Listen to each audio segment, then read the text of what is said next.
4 का जो official update है उसके बारे में बात करेंगे कि अपडेट आया है। मेरा रूल है कि जब कोई अपडेट आता है तो बताना अपना काम है। अब देखो क्या है क्या नहीं, इसके बारे में बात करते हैं। लेटेस्ट अपडेट है ऑलमोस्ट 4 घंटे पहले का। Hrithik Roshan's highly anticipated super hero film Krrish 4 has been making headlines. क्यों? क्योंकि थोड़ी सी गाड़ी ट्रैक पे आई है। But the recent development around it was rather disappointing rather than exciting. ऐसा कहना है। Reports came in that disagreement between Hrithik and Aditya Chopra over the budget has led to film being stalled. But how true are these rumors? Rakesh Roshan ने finally चीज़ें बता दी है कि क्या सही है क्या नहीं। बहुत से लोग द्वारा जो बताया जा रहा है कि आदित्य चोपड़ा और ऋतिक ने बजट को लेके एक प्रॉब्लम आई। आदित्य चोपड़ा कह रहा था कि 300 करोड़ के आसपास फिल्म बजट अगर होगा तो मैं इस फिल्म को लाऊंगा, और ऋतिक का कहना था कि जो हम न्यू कुछ चीज़ें इसमें यूज़ करने वाले उस हिसाब से 700 करोड़ तक बजट जा सकता है। आदित्य चोपड़ा नहीं कह रहा था। ये न्यूज़ आपने रिसेंटली सुनी होगी कि ऐसा हुआ था, पर क्या ऐसा हुआ था क्या? राकेश रोशन ने क्या कहा है देखिए। Calling the news of Hrithik demanding 500 crore budget nonsense, Rakesh Roshan ने कहा। It's all nonsense that Hrithik asked for 500 crore budget for top tier VFX and world class action for his directorial debut. पहली बात तो इसने डायरेक्ट करनी नहीं चाहिए फिल्म, वरना लौड़े लग जाएंगे इस फिल्म के। ये मेरा अभी भी मानना है। पर अगर इसको करनी है तो करने दो हर एक को।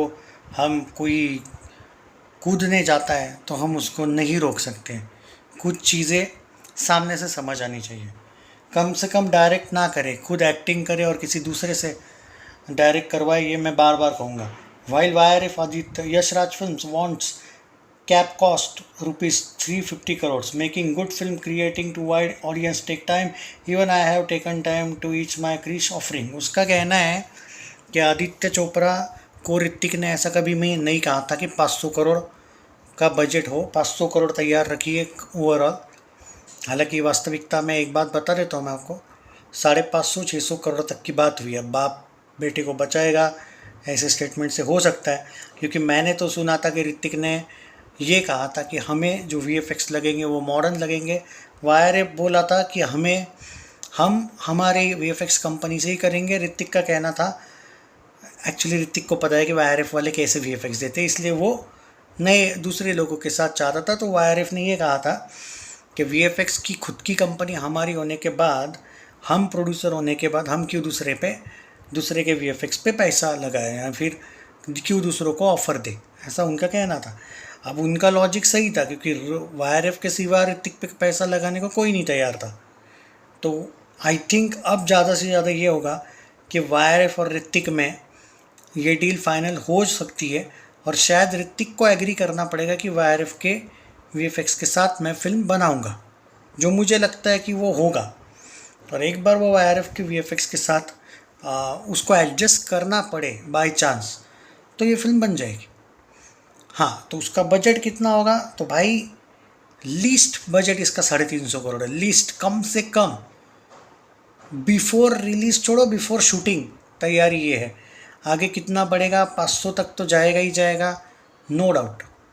पर क्रिश 4, अब आप यहाँ पे ये बोल सकते हो कि क्रिश 4 की इस अपडेट का रिलीज़ से क्या लें, तो रिलीज़ से ये लेना देना है मेरे भाई साहब कि हो सकता है कि अगले 2-3 वीक में, मंथ में भी नहीं, 2-3 वीक में हमें ये कंफर्म हो जाए कि YRF ने हाँ कह दिया। पूछ सकते हो आप, मुझे पता है। अब इसके बाद आपको और एक डाउट होगा कि अभी तक तो जो चर्चाएँ चल रही है वो तो पॉजिटिव नहीं है, लेकिन निगेटिव नहीं है। इतने दिन से निगेटिव चर्चाएँ चल रही थी, इतने दिन से ये चल रहा था कि बनेगी भी या नहीं। ओके, अब सिर्फ बन नहीं रही है। अब 2-3 वीक में हमें ये डेवलपमेंट देखने को मिलेगी कि ऋतिक ने कोई कदम उठाया उस फिल्म को लेके।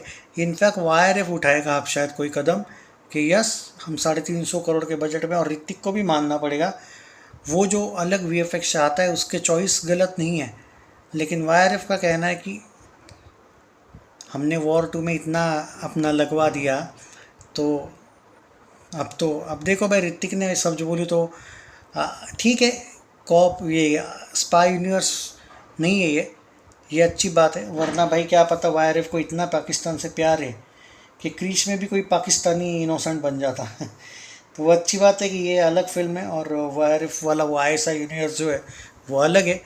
और ऋतिक का अनफॉर्चुनेटली क्या हुआ मालूम है, होम वाले फिल्म्स वगैरह से भी उसने बात करने की कोशिश की थी, ऑनेस्टली बात नहीं बनी। मैं आपको बता दूं कि उसने किन किन प्रोडक्शन हाउसेस से बात करने की कोशिश की थी। आई थिंक उसने जो मुझे पता है 3 प्रोडक्शन हाउस से बात की थी। होम वाले फिल्म्स थी, एक मैत्री मूवी मेकर्स थी, दोनों भी अपनी अपनी फिल्मों में बिजी है, उनका टाइट शेड्यूल है। और एक वाईआरएफ है। और एक चीज़ है जहाँ पे बताया जाता है कि रेड चिलीज से भी बात करने की कोशिश की थी, पर रेड चिलीज़ का ऑफिशियल अपडेट आया नहीं मेरे पास। रेड चिलीज़ इतना पैसा तो लगा तो सकता है, लेकिन रेड चिलीज़ का खासियत है, ऑब्वियसली रेड चिली शाहरुख का है, वो शाहरुख के किंग में इतना बिजी है अभी कि क्रिश का उनका सवाल ही अभी पैदा नहीं होता। और रेड चिलीज़ का ऐसा ही है, वो कभी कभी कुछ छोटी मोटी ओटीटी के फिल्में बनाते हैं, लेकिन शाहरुख की जब फिल्म आती है तो ऑलमोस्ट उनका पूरा का पूरा ध्यान एक तो प्रमोशन में 2-3 महीना जाता है, इनफैक्ट इंक्लूडिंग एडवांस बुकिंग, बाद में हाइप वगैरह बनाना, और 6 महीने वो ऑफिशियली अपनी फ़िल्म के लिए देते विद प्रमोशन और ब्लॉकबस्टर होने तक। तो ऐसे में क्रिश जल्दी तो आने नहीं वाली थी। तो अभी का जो लेटेस्ट अपडेट ये है कि क्रिश 4 मान के चलिए इस साल के एंड में हमें ये तो कंफर्म हो ही जाएगा कि डायरेक्टर कौन है इसका, क्या सच में ऋतिक है। क्योंकि मुझे ये भी डाउट है कि वाईआरएफ ये बोलेगा कि भाई हम 350 करोड़ लगा रहे, लेकिन भाई तुम डायरेक्ट तो नहीं कर सकते फिल्म को, चाहे कुछ भी हो। क्योंकि मैं जितना वाईआरएफ को जानता हूँ, रिस्क लेंगे वो, लेकिन ऋतिक डायरेक्ट करेगा फिल्म पे, उस पर वो 350 करोड़ लगाएंगे नहीं लगता। हाँ, अब ये होता है कि कौन हो सकता है डायरेक्टर। मे भी पुराना डायरेक्टर मुझे याद नहीं, राकेश रोशन थर्ड का था क्या पता नहीं, लेकिन राकेश रोशन ने वो डायरेक्शन वगैरह अभी शायद छोड़ दिया है। मुझे लगता है कि आयान मुखर्जी के ही साथ जाएंगे। अब आयान मुखर्जी की एक खासियत है कि वो लोगों को डुबाता है।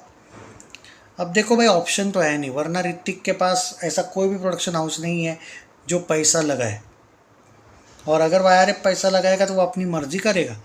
ऋतिक के पास पैसा बहुत है, लेकिन पूरा का पूरा पैसा, मतलब उसकी प्रॉपर्टी बहुत है, लेकिन इतना पैसा वो बेवजह क्यों लगाएगा। तो वाईआरएफ को इतना तो पता है कि क्रिश प्रॉफिटेबल तो फिल्म होने वाली है, हाइप तो है। तो ये पूरा सिनारियो मुझे लगता है कि 2-3 वीक जाएंगे, 1-2 महीने भी जा सकते हैं, लेकिन इस साल के एंड तक हमें विद डायरेक्शन कौन कर रहा है कि सच में ऋतिक ही कर रहा है, ये पूरा का पूरा सिनारियो जहाँ पे अब झगड़ा नहीं होगा। और सिर्फ इतना साल नहीं लगेगा, इनफैक्ट 2-3 महीने में हमें विथ कंफर्म इसकी शूटिंग शुरू हो गई ऐसा पता चलेगा। अब मैं गारंटी बोलता हूँ इस बात की, पहले नहीं था, अब लग रहा है।